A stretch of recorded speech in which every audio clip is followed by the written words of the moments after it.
Well, all right, this is Alberta Morning on CKUA. My name is Grant Stovall, and it is great to have you with us. And all across Alberta, many, like me, will remember the late, great Gene Zwozdesky as a leader and a champion in this community.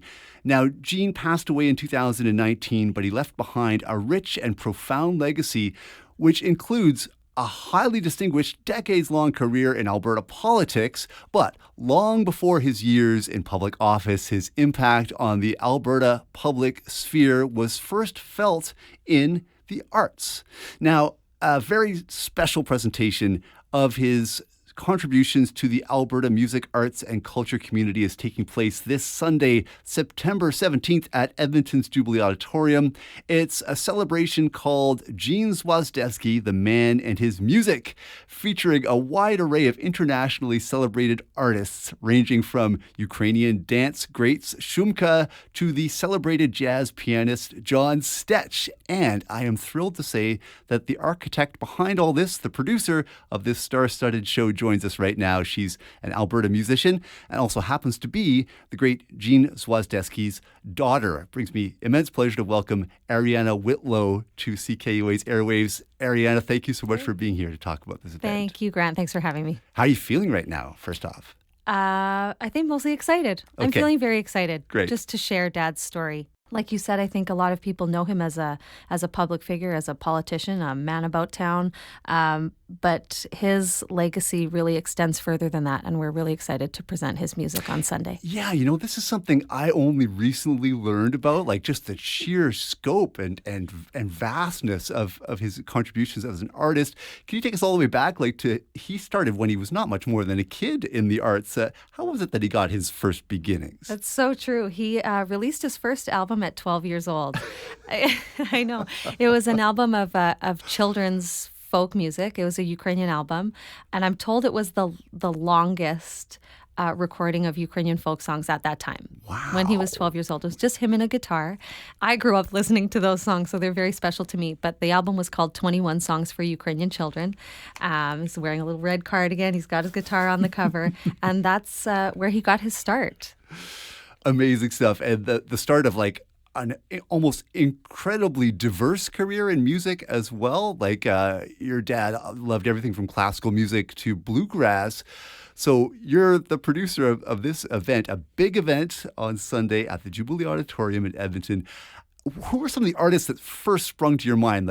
These are a couple of names that absolutely must be there for this event honoring Gene Zwozdesky. That's a great question. The first artists we contacted were Shumka, the Shumka dancers. Dad was their musical director for 25 years. Wow. He took them from playing with just a few live musicians on stage to performing with full symphony orchestras.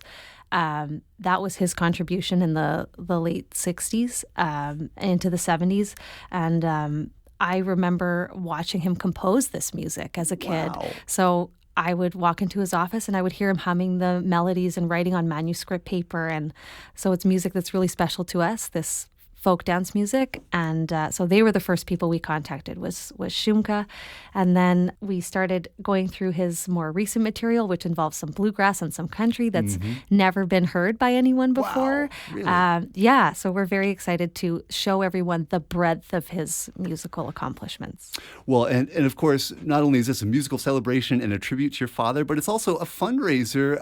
Can you tell us a little bit about the cause that we are raising funds for coming up on Sunday? I would love to. If you are driving past Kingsway Garden Mall, there's a beautiful new building right there on the corner. It's called the Gene Zwozdesky Centre at Norwood. It's a capital care building. It is a restorative care and rehabilitative care center for seniors. It's a beautiful building. Our family is so honored and humbled by this revolutionary care center that's going to be in our city. I feel like your dad would probably be pretty pleased about this as well. Yes, I believe he was involved in the initial project in the planning of the center, but he never saw the construction. Right. He didn't know that the building would be named after him. Wow. It's a surprise for us after his passing that the foundation contacted us with the news. That's amazing. I can't imagine how that must you're going to have some tingles up your spine on Sunday. For sure. I can only imagine what that feeling is going to be like for you and the family and the whole community. And I mean, you've been spending a lot of time now working on this event, years really, putting it together and surveying your father's distinguished career in so many ways.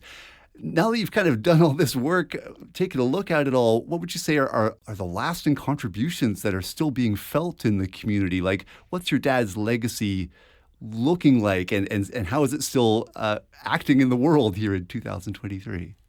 Well, Dad was passionate about people. At the end of the day, he just wanted everyone to feel loved and cared for.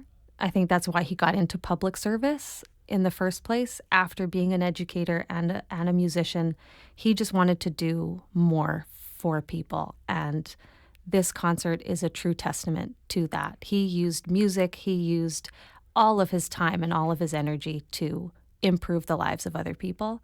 And I think that's what we would like to present on Sunday, is how his music helps. Yeah, others. even in public service, he was known, I think, to whip out just a kind of improvised tune when he was at a community gathering and that kind of thing, right? He would. It's one of his favorite things to do. He always had a mandolin or a guitar in the trunk of his car, and he would pull up to an event and just write you a custom song to the tune of This Land Is Your Land or Country Roads. He would change lyrics to songs all the time. It was one of the things we remember most fondly about him, is that he would be ready to share a song anytime. And so, I mean, this is obviously very personal for you, but it's really for the whole community as well. And just looking forward, what are you hoping that this awakens in people's hearts? Or what are you hoping to inspire in people when they come out to the Jubilee in Edmonton on Sunday? I suppose what we'd just like everyone to feel is that music can do great things in bringing people together and in making a difference. All the proceeds from the show are going directly to the Capital Care Foundation, to their Stepping Up campaign, to further these remarkable programs for rehabilitation at their center.